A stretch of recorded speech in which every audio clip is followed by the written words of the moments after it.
Assalamualaikum semuanya. Bagaimana kabar kalian? Semoga selalu diberi kesehatan dan dimudahkan rezekinya oleh Allah. Amin ya robbal alamin.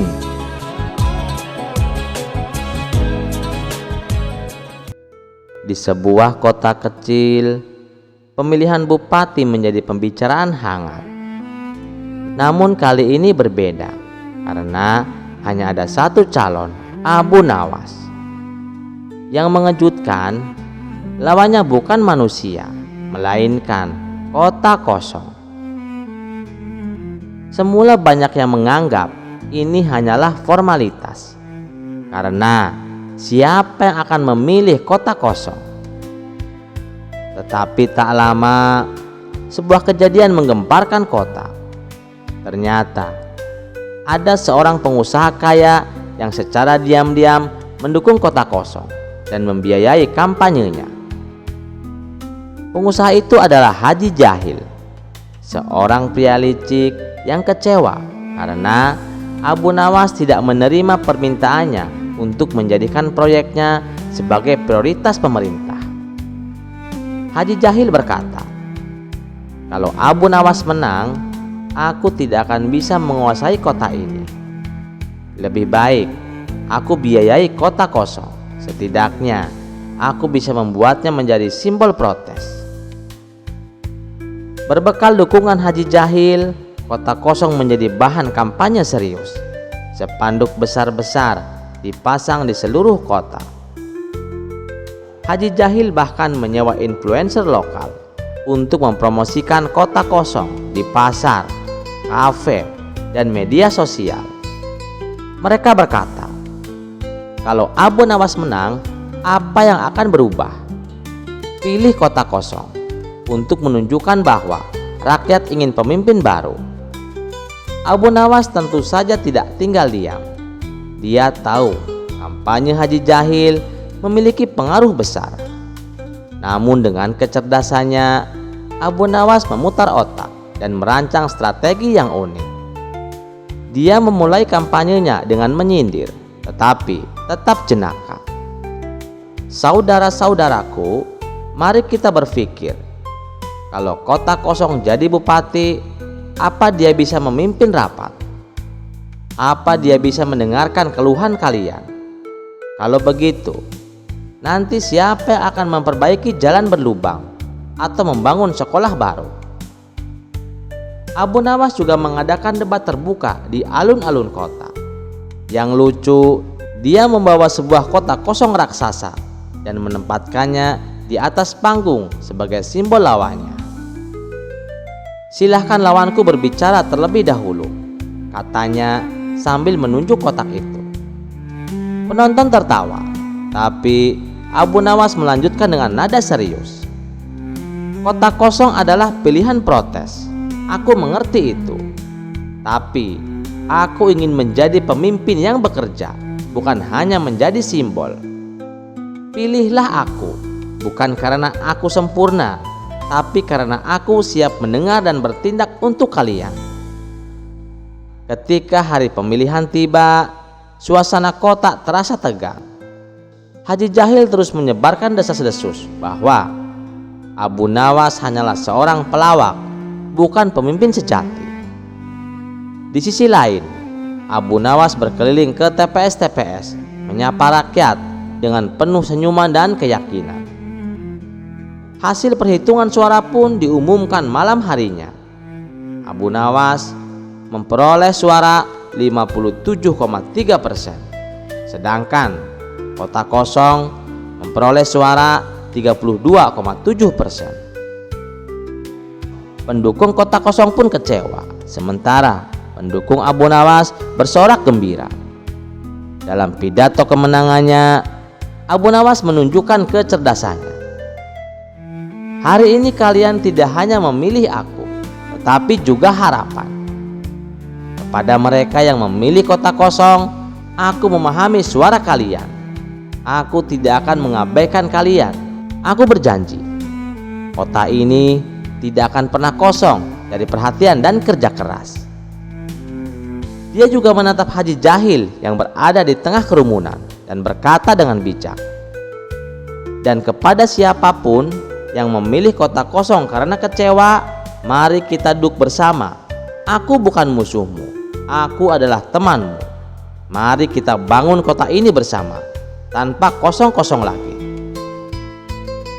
Setelah dilantik, Abu Nawas membuktikan bahwa dia adalah pemimpin yang adil dan bijaksana. Ia memimpin kota itu dengan penuh dedikasi, bahkan memberikan ruang dialog untuk para pendukung kota kosong.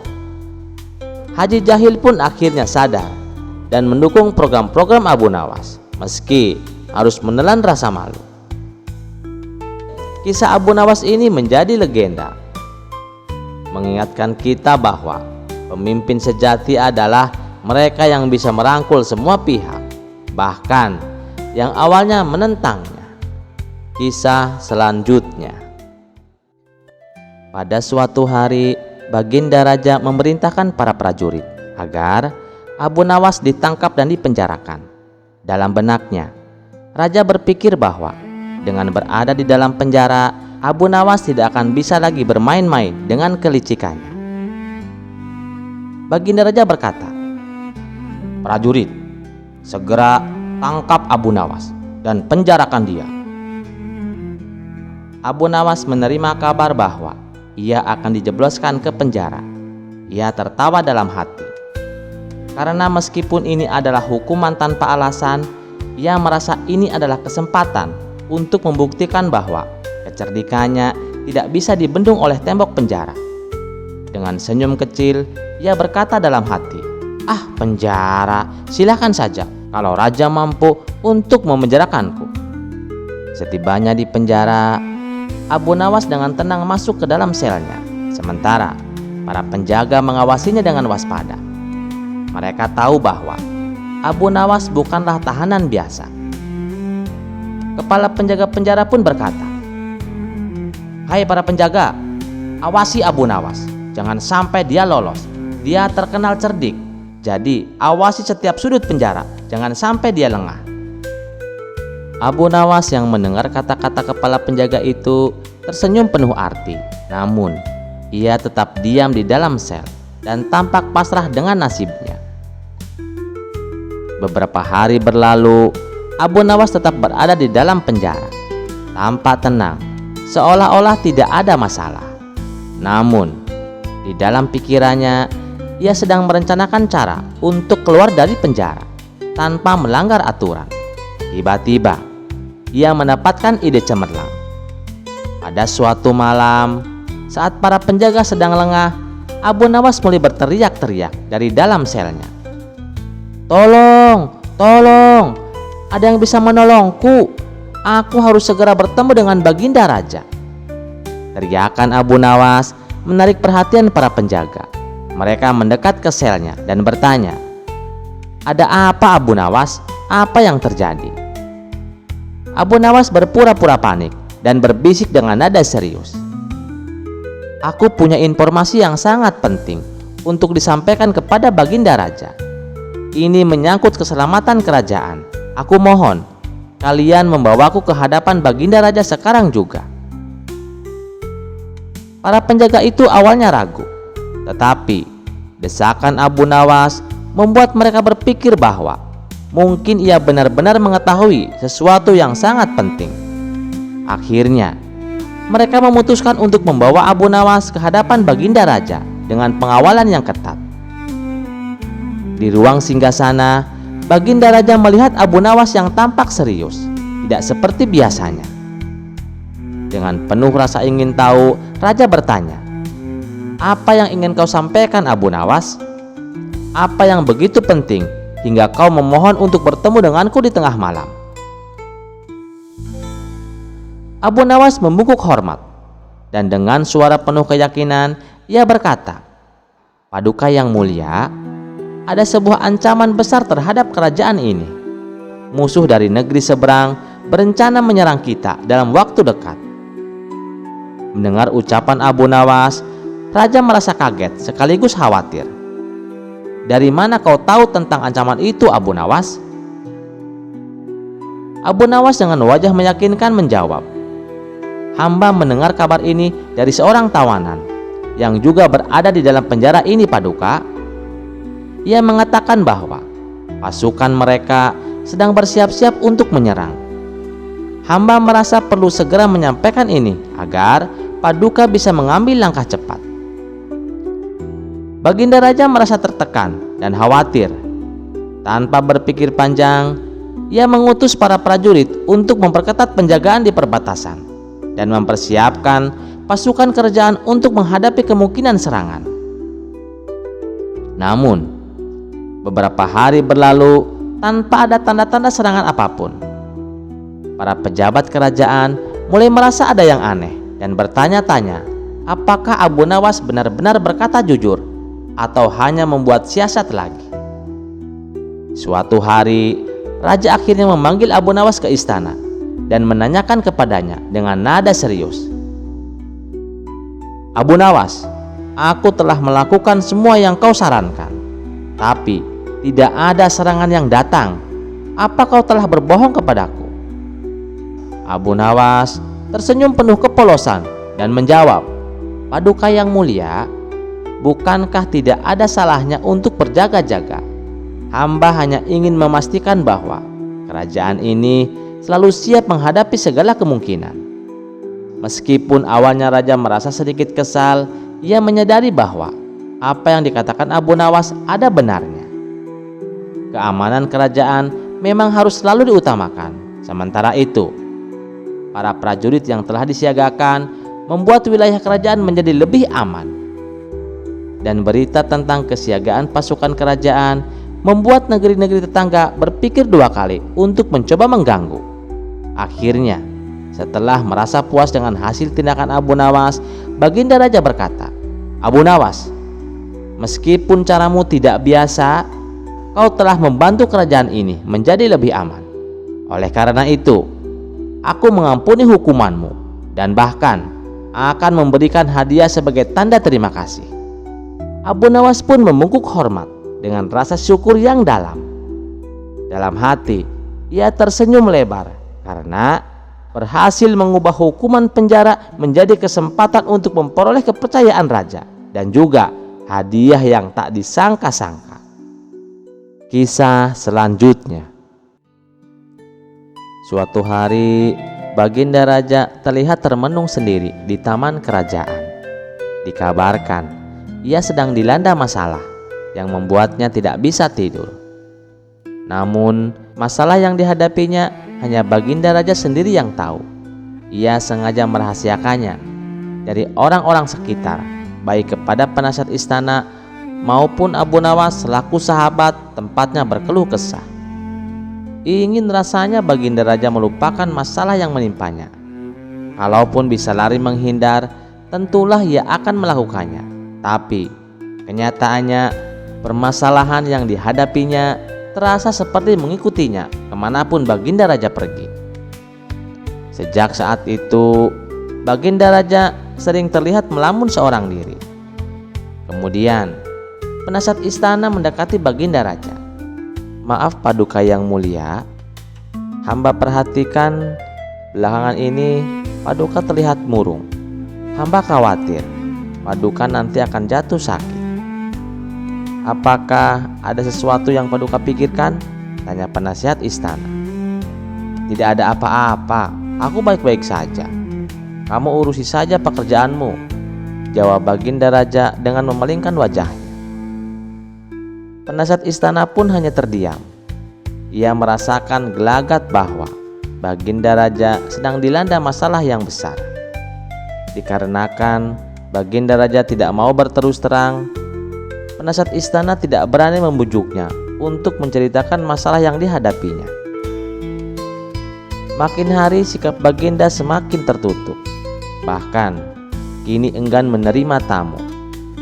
Hal ini membuat para pejabat istana menjadi sangat khawatir. Apa yang harus kita lakukan? Makin hari Baginda terlihat mengkhawatirkan. Ini sangat buruk untuk kondisinya. Jangan sampai Baginda Raja nanti jatuh sakit, kata salah satu seorang menteri. "Iya betul, aku juga cemas melihat sikap Baginda Raja belakangan ini. Aku sudah coba memujuknya supaya mau menceritakan masalah yang dialaminya, tapi beliau malah memalingkan wajah, beber penasihat istana. Saya ada saran. Bagaimana kalau masalah ini kita sampaikan kepada Abu Nawas? Ia tahu solusinya, ujar salah satu menterinya. Nah, iya, saya setuju dengan saran tersebut, balas menteri yang lainnya. Maka beberapa menteri istana segera mendatangi rumah Abu Nawas. Melihat yang datang adalah para menteri, Abu Nawas sempat terkejut karena biasanya yang diutus Baginda Raja adalah prajurit istana. "Kenapa kalian yang datang?" tanya Abu Nawas. "Kami kesini bukan diutus Baginda Raja, tapi atas kemauan sendiri," jawab para menteri istana. Kemudian para menteri ini memberitahu Abu Nawas tentang keadaan yang menimpa Baginda Raja. "Kami semua sudah berusaha memberi perhatian, tapi Baginda Raja selalu menutup diri," kata salah satu menterinya. "Oh begitu, aku akan coba menghiburnya. Mari kita ke istana sekarang," ajak Abu Nawas. Singkat cerita, Abu Nawas menghadap Baginda Raja. Ia lalu bercerita kisah-kisah jenaka di hadapan Baginda Raja, berharap bisa terhibur dan tertawa. Tapi ternyata tidak ada reaksi apapun. Baginda Raja hanya terdiam, malah meninggalkan Abu Nawas lalu masuk ke kamarnya. Selepas Baginda Raja pergi, para menteri segera menghampiri Abu Nawas. "Bagaimana ini Abu Nawas? Kamu lihat sendiri kan?" ucap mereka. "Sepertinya Baginda Raja sedang mengalami masalah berat. Biarkan aku pulang dulu. Aku akan memikirkan cara untuk mengatasi masalah ini," ucap Abu Nawas. Setibanya di rumah, Abu Nawas terus memikirkan cara terbaik untuk memecahkan masalah tersebut. Setelah berpikir cukup lama, akhirnya Abu Nawas menemukan ide cemerlang. Esok harinya, Abu Nawas pergi ke pasar. Di hadapan orang-orang, Abu Nawas berteriak, "Wahai kalian, apakah di antara kalian ada yang bisa memasukkan unta ke lubang jarum?" Mendengar pertanyaan Abu Nawas, semua orang yang ada di sana heran. Salah satu dari mereka lalu menjawab, "Mana mungkin bisa, itu perkara yang mustahil." Dengan lantang, Abu Nawas juga membalas, "Tidak ada perkara yang mustahil, jangankan aku, anak kecil pun bisa," jawab Abu Nawas.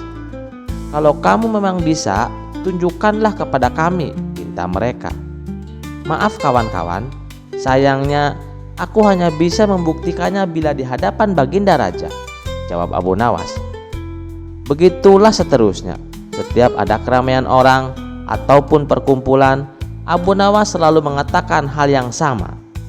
Akhirnya kabar tentang Abu Nawas bisa memasukkan unta ke dalam lubang jarum sampai juga hingga telinga Baginda Raja. Awalnya Baginda Raja tidak terlalu memperdulikannya, tapi lama-kelamaan timbul juga rasa penasaran pada dirinya. Maka diperintahkan beberapa pengawal istana memanggil Abu Nawas.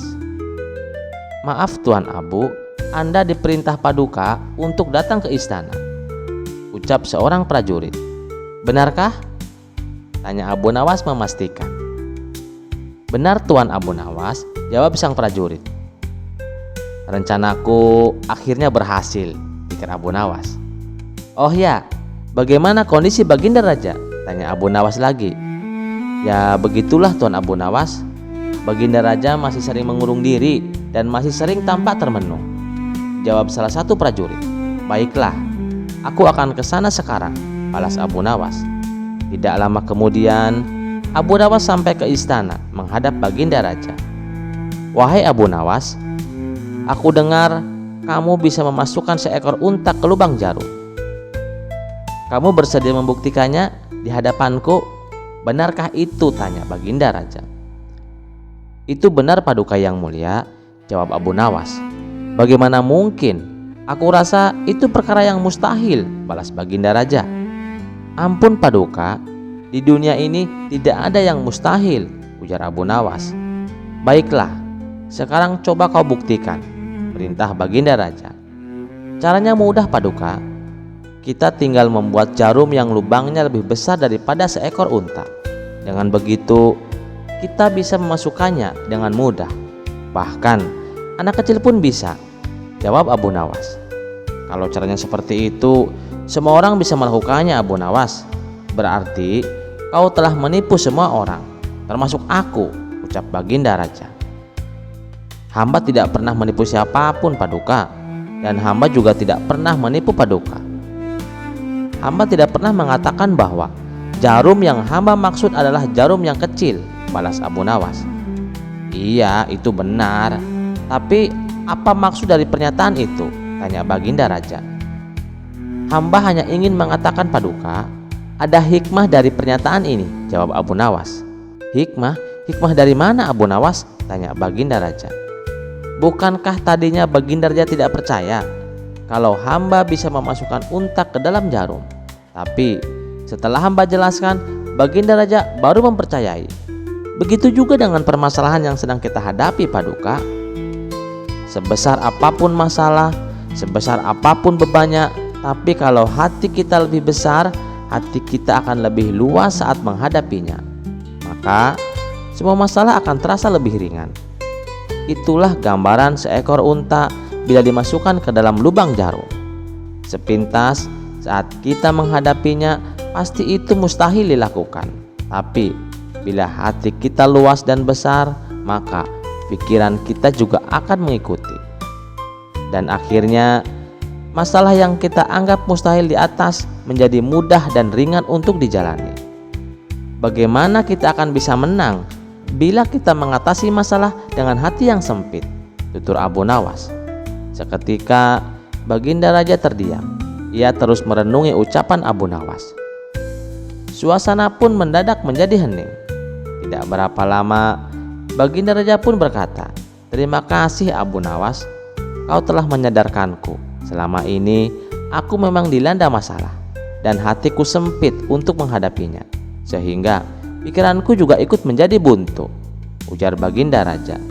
Sejak kejadian itu, kini Baginda Raja mulai terlihat ceria. Ia tak lagi terlihat murung seperti hari-hari sebelumnya. Sekian dulu perjumpaan kita kali ini. Sampai jumpa di kisah selanjutnya. Terima kasih yang sudah setia menonton channel ini. Wassalamualaikum warahmatullahi wabarakatuh.